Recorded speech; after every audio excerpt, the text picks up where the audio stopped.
अस्सलामुअलैकुम दोस्तों, आज हम काफ़ी दिनों के बाद मैं आपके सामने आ रहा हूँ। वजह ये है कि कोई रमज़ान शरीफ था, कोई ईद की छुट्टियाँ थी, कुछ नींद की थकावट थी और कुछ सुस्ती थी। लेकिन मैंने आज सोचा कि आज हम वीडियो बनाएंगे इंशाल्लाह।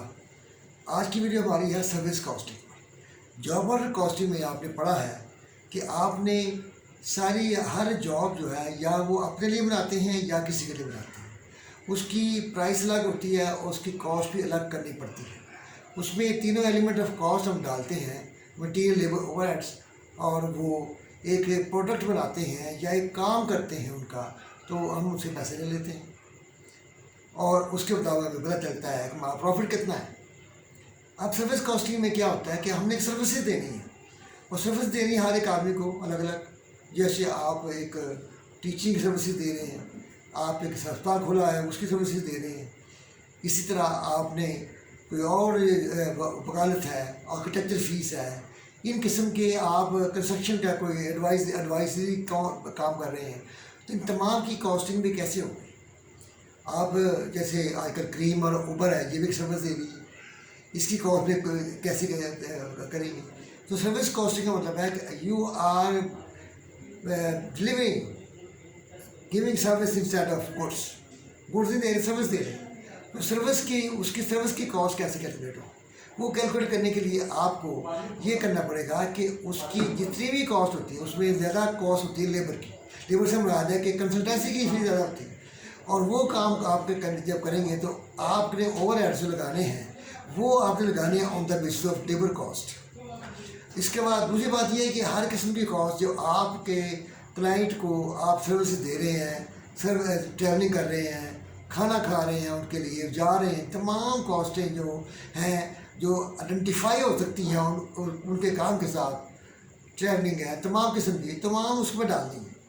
तो वो आपको मुख्तलिफ किस्म के सवाल पूछ सकता है कि जी इसकी टोटल कॉस्ट कितनी बनती है, इसकी जनाब यूनिट कॉस्ट कितनी बनती है।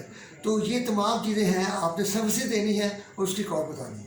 वो बताने के लिए आपका एक सवाल मैंने आपको ये चुना है, और वो आप सवाल ये है कि आपके ये इसका लिख दूंगा मैं आपको। एक सवाल ये है कि एक अस्पताल है और उस अस्पताल में आपके इन पेशेंट का मतलब होता है वो पेशेंट जो वहाँ पे क़याम करते हैं, रात को रहते हैं, बेड लेते हैं, और आउट पेशेंट वो होते हैं जो आते हैं चले जाते हैं। और ये एक दो अस्पताल हैं, दो अस्पतालों का एक मुआवजा कराया गया है। उसमें देखा गया है कि कैसे हम इसकी कॉस्ट को कैलकुलेट करेंगे। ये सवाल में है जिसमें सप्लाई ड्रग्स हैं, मेडिकल स्टाफ के सर्विसेज हैं, सपोर्ट सर्विसेज हैं, इंडायरेक्ट कॉस्ट है, जनरल सर्विसेज हैं। तो कॉस्ट वहाँ पे इनकर हुई है। दोनों जो है अस्पताल उनकी कॉस्ट दी हुई हैं, और एक इन पेशेंट कॉस्ट है, एक आउट पेशेंट कॉस्ट है। उसमें आपसे रिक्वायर करता है average length of stay in brown town central hospital. एक अस्पताल है ब्राउन टाउन, एक अस्पताल है लैम्पशायर। तो लैम्पशायर के बजाय उसने ब्राउन टाउन का आपसे पूछा है, तो उसमें उसने जो फिगर दी है मैं आपको दूंगा। तो उसके मुताबिक ये है कि ये हमने सवाल किया है। इसमें ब्राउन टाउन अस्पताल में 500 बेड्स हैं।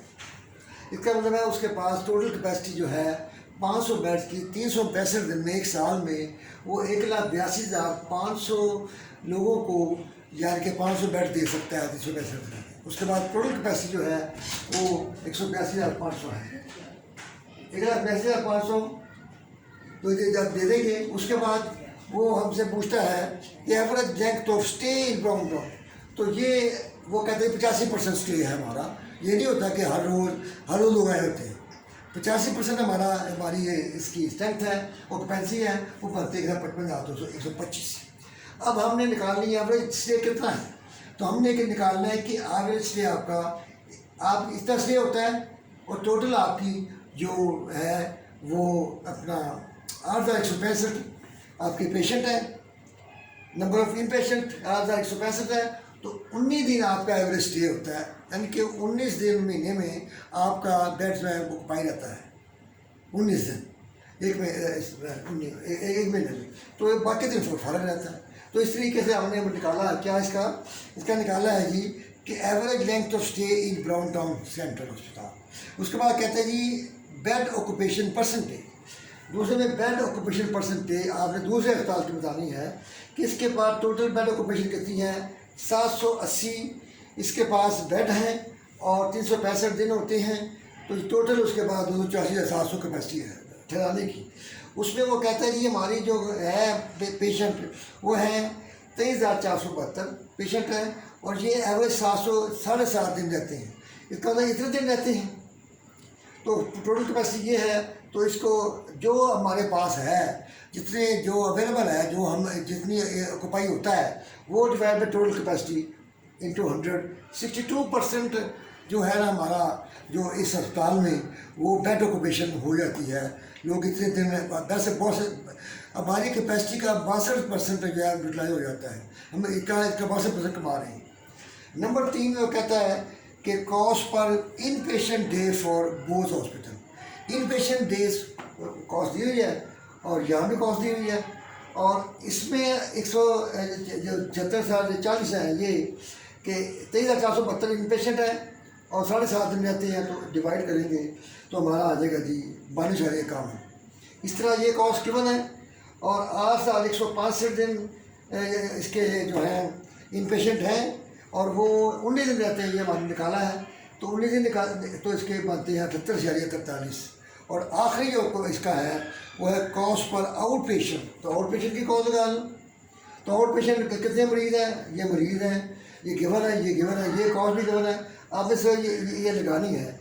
और ये हमारी कॉस्ट जो है आउट पेशेंट की वो है 38 रुपये और इन पेशेंट की 92 रुपये है, क्योंकि इन पेशेंट जो है वो ठहरता भी है, उसको इसी भी जाना पड़ता है, कॉस्ट ज़्यादा है। तो इस तरीके से सर्विस डिपार्टमेंट की जो चीज़ें हैं ये कॉमन सेंस से हल कर सकते हैं आप, तो इसलिए इसमें कोई बड़ा मसला नहीं है। और सर्विस कॉस्टिंग जो है ये हम सर्विस डिलीवर करते हैं और सर्विस डिलीवर करते हैं उसकी सारी कॉस्ट हमसे लेनी है जो होती है, और इसमें ओवरहेड्स जो है वो डायरेक्ट लेबर कॉस्ट के बेसिस पे आमतौर पर लिए जाते हैं। तो ये थी सर्विस कॉस्टिंग। इंशाल्लाह आप वीडियो में हम जल्द मिलते रहेंगे और ये fundamental of cost and management accounting, इसको आप वीडियोस को देखें और वीडियो को लाइक करें और सब्सक्राइब करें। इंशाल्लाह ताला नेक्स्ट वीडियो के लिए बहुत जल्दी मिलेंगे। अल्लाह हाफिज़।